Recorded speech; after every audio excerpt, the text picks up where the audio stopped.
मैं राजस्थान की जनता को बधाई देता हूं, क्योंकि आज राजस्थान की विधानसभा में विधि विरुद्ध धर्म परिवर्तन प्रतिषेध बिल पास हो गया है और इसके कारण से अब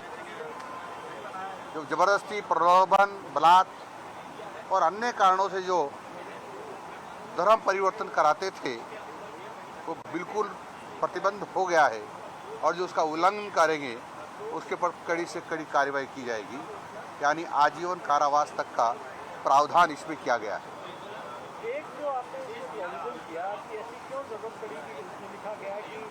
जिस जगह पर धर्म परिवर्तन की कार्रवाई होगी वहाँ बुलडोजर चलाया जाएगा? क्योंकि ये सामूहिक धर्म परिवर्तन भी कई बार राजस्थान में होता रहता है और वह स्थान केवल इसीलिए काम आता रहता है, तो जो इस प्रकार की भवन का उपयोग करेगा उसके ऊपर भी बुलडोजर चल सकता है, ये प्रावधान किया गया है। और विपक्ष कह रहा है कि देश में सबसे ज़्यादा कड़े आपने प्रावधान किए, 50 लाख की पेनल्टी, आजीवन कारावास, इतनी देश में सबसे बड़ी ये प्रावधान है, कड़े प्रावधान करना ही चाहिए, क्योंकि धर्म परिवर्तन केवल धर्म परिवर्तन नहीं है, ये राष्ट्रांतरण है और इसके कारण से देश को खतरा होता है। आपने केरल को देखा होगा, आपने कश्मीर को देखा है, आपने पाकिस्तान को देखा है जहां अधिक मुस्लिम हो गए, वहां हिंदू की क्या स्थिति बनी है, बांग्लादेश की क्या स्थिति बनी है। जहां जहां विधर्मी यानी हिंदू विरोधी खड़े हुए हैं वहां देश को नुकसान हुआ है और धर्म परिवर्तन करते ही उसकी भाषा बदल जाती है, यानी देश में एक तरह से श्रद्धा खत्म हो जाती है, देश के प्रति सम्मान खत्म हो जाता है, देश के प्रति लगाव खत्म हो जाता है और देश के खिलाफ षड्यंत्र रचने का प्रयास वो लोग करते रहते हैं।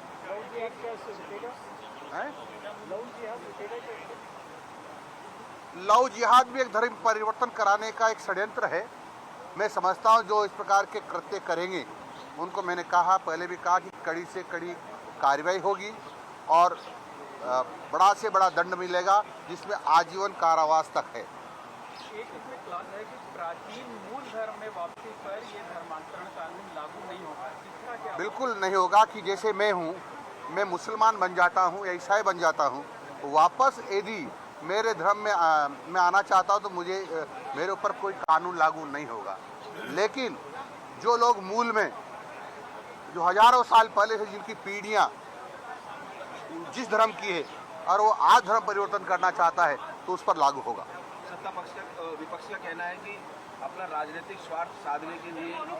बिल लाया गया। ये राजनीतिक स्वार्थ नहीं है,